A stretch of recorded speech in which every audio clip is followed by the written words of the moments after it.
Queridos irmãos, nós como igreja de Jesus, nós precisamos cada dia mais ter em mente algo muito importante: saber para onde as nossas escolhas estão nos conduzindo. O caminho de quem está fugindo de Deus é sempre um caminho para baixo, é sempre um caminho de descida, é sempre um caminho de declínio. Porque, por exemplo, ele ouve a palavra do Senhor em Gad-Hefer e ele desce em direção a Jope. De Jope ele desce em direção ao porto.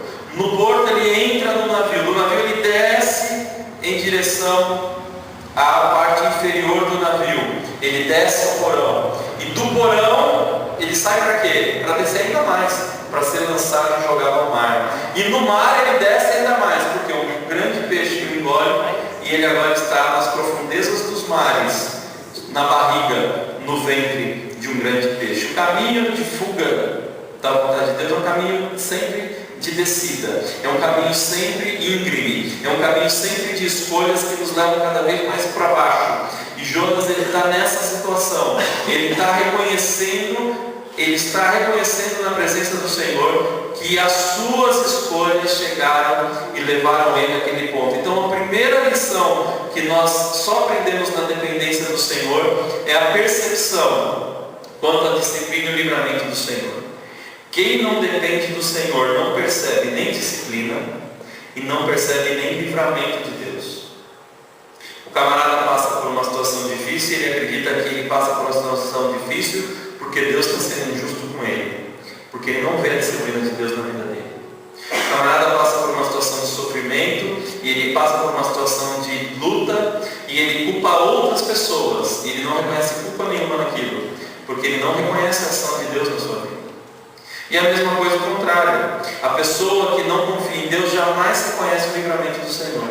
Ela reconhece as suas habilidades, ela reconhece as suas competências, ela reconhece o seu jeito, a sua forma de lidar com a vida, mas ela não reconhece o livramento do Senhor. Por isso você e eu, cada um de nós, nas nossas próprias vidas, nós precisamos reconhecer as nossas culpas.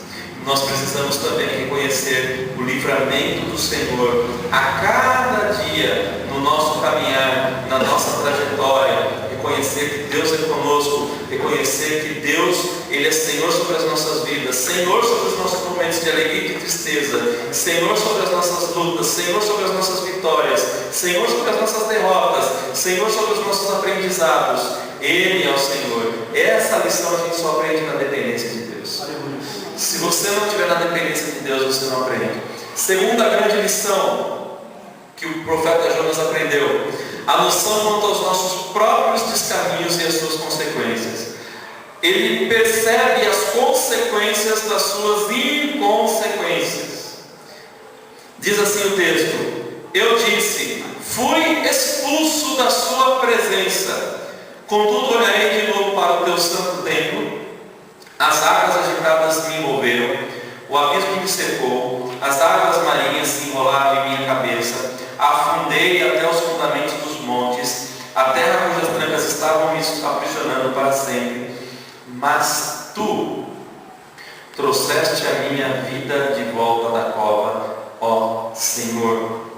Ele foge da presença de Deus, ele enfrenta uma tempestade, ele, por causa da tempestade, o barco quase afundando, ele vai ser lançado ao mar, e ele vê que Deus manda um grande peixe, ele está no ventre do grande peixe, e agora ele reconhece a consequência da sua escolha de desobedecer a Deus.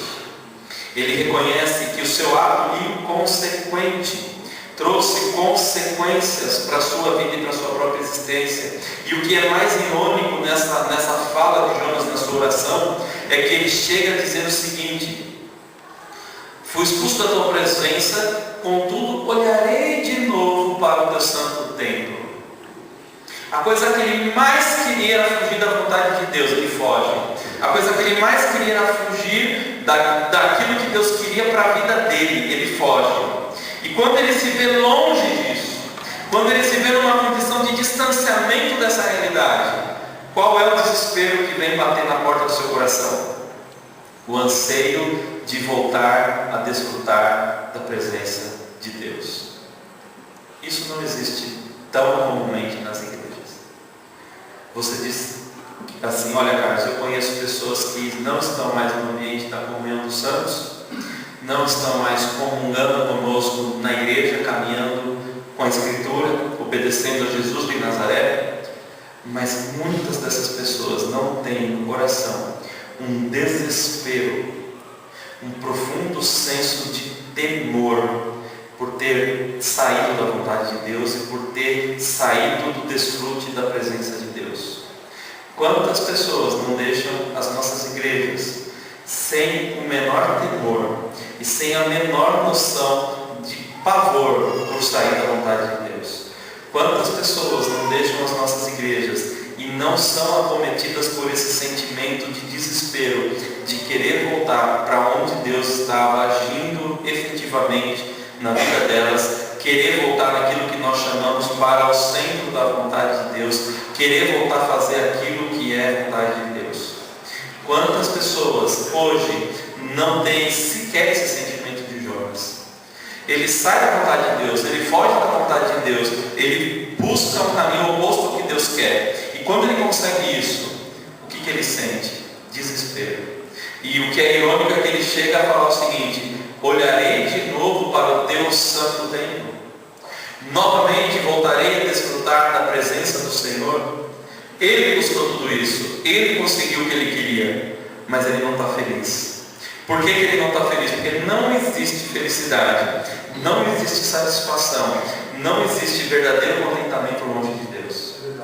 Não existe uma vida de prazer, uma vida em que nós temos algum tipo de contentamento fora do lugar chamado vontade de Deus. E ele está fora da vontade de Deus. E ele agora está questionando: será que eu vou voltar a viver debaixo da vontade de Deus? E ele reconhece então as consequências das suas inconsequências. Então nós temos que ter essa noção dos nossos próprios descaminhos e as consequências dos nossos descaminhos. Quantas vezes na sua vida talvez você não tenha dito assim: eu sabia o que era o certo, mas eu decidi pelo errado. Eu sabia que a vontade de Deus era A, mas eu decidi fazer B. Eu sabia que o caminho certo era um, mas eu decidi fazer outro. E Deus, ele vai permitir para você, pela misericórdia dele, ele vai permitir para você e para mim más consequências, colheita de frutos amargos.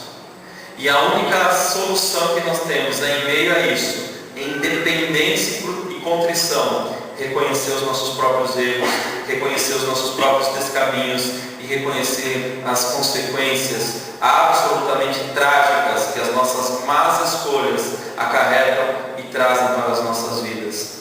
A segunda lição que Jonas aprendeu é essa noção do seu próprio descaminho e a consequência disso tudo.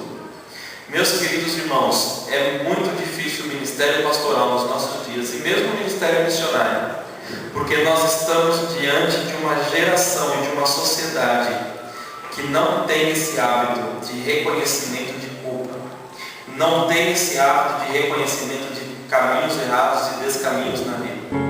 Geralmente